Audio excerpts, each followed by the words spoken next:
In this video, we're going to be looking at writing a linear function given 2 points. So we did this in our last lesson when we were working with slope-intercept form. But now I want to show you a way to do this using our point-slope form. And so we're really going to be combining what we did in our last video with what we did in previous lessons. Okay, so my first step always for these is I need to find my slope. So I'm going to use the stacking method on this first example.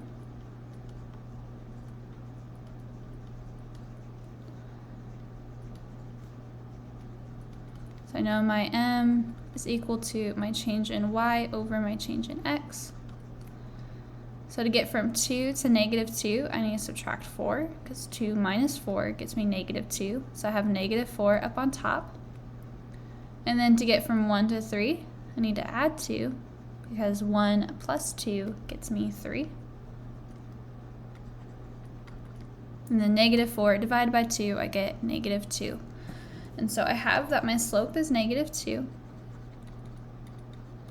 And then I just need to choose a point. It doesn't matter which one you choose, but I want to go ahead and use my first point just because there's no negatives in it. And now in our previous lesson, we went and plugged this into the slope-intercept formula to find your b.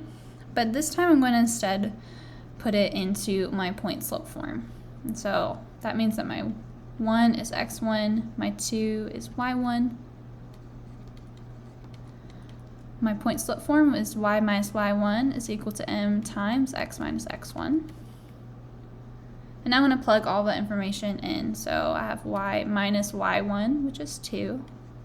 It's equal to m, which is negative 2, times x minus x1, which is 1. And now for this, I do need to read the directions. It doesn't say just to write the equation in a line, but it says to write it in slope-intercept form. And so that means I want it in my y equals mx plus b form. So I'm going to have to do like I did in the previous examples in actually going ahead and solving for y. So I want to first start with distributing. So I have negative 2 times x to get negative 2x. Negative 2 times negative 1 to get plus 2. And then I want to add 2 to both sides. And so I get that y is equal to negative 2x plus 4. Okay, let's try another example. So here, this is really just the points 4, negative 2, 8, and 4. So I want to start with finding the slope.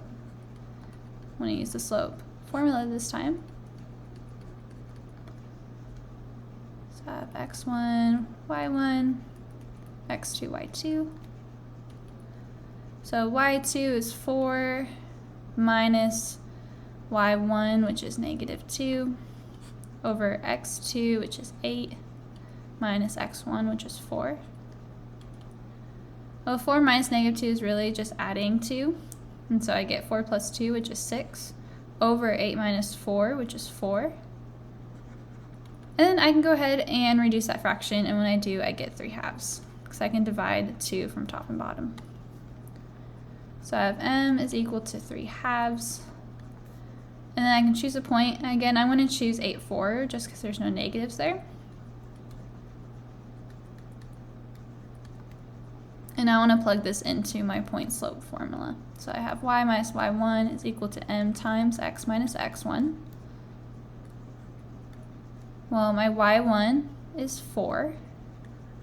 It's equal to m, which is 3/2, times x minus x1, which is 8.